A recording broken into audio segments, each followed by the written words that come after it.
Gold और silver के चर्चे तो हर गली में हो रहे हैं, पर एक मेटल है जो क्वाइटली दुनिया को इलेक्ट्रीफाई करने में लगा हुआ है, कॉपर। यह सिर्फ एक मेटल नहीं, फ्यूचर का फ्यूल है। कॉपर को डॉक्टर कॉपर भी कहते हैं, क्योंकि यह इकोनॉमी की हेल्थ बताता है।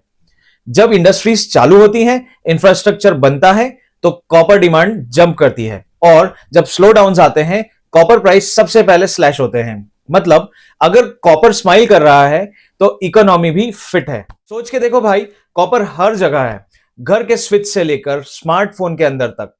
टॉप कंजम्पशन एरियाज हैं बिल्डिंग एंड कंस्ट्रक्शन, जिसमें वायरिंग, प्लम्बिंग, आर्किटेक्चर में यूज होता है। इलेक्ट्रॉनिक्स में mobile phones, laptops, data centres etcetera में यूज हो रहा है। ट्रांसपोर्टेशन में कार्स, ईवीज, रेलवेज, शिप्स।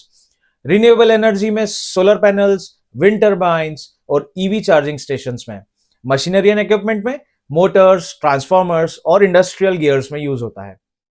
एक इलेक्ट्रिक व्हीकल में लगता है लगभग 4 टाइम्स ज्यादा copper as compared to a petrol car, और ग्लोबल ईवी सेल्स 2030 तक 4 टाइम्स होने वाले हैं।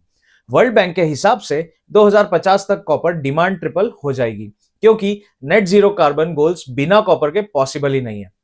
चाइना अकेला ही दुनिया का 50% कॉपर कंज्यूम करता है, और इंडिया अब फास्टेस्ट ग्रोइंग कॉपर कंज्यूमर बन रहा है। अब यहां गेम इंटरेस्टिंग हो जाता है। नए कॉपर माइंस मिल नहीं रहे हैं, और पुराने एग्जॉस्ट होते जा रहे हैं। प्रोडक्शन ग्रोथ सिर्फ 1 से 2% पर ईयर पर है, पर डिमांड रॉकेट की तरह बढ़ रही है। तो रिजल्ट क्या है? शॉर्टेज, प्राइस स्पाइक्स और एक सुपर साइकिल जैसा सेटअप। इंडिया में हिंदुस्तान कॉपर, वेदांता और अब अदानी तक कॉपर प्रोडक्शन में घुस रहे हैं। क्यों? क्योंकि भारत बन रहा है green manufacturing hub. Copper refinery capacity India में 2027 तक 50% तक बढ़ने के चांसेस, और एक्सपोर्ट भी ग्रीन टेक डिमांड के साथ जंप लेने वाले हैं। तो ऐसा है कि भाई, गोल्ड और सिल्वर पोर्टफोलियो की शाइन जरूर है, लेकिन कॉपर है ग्रोथ का इंजन।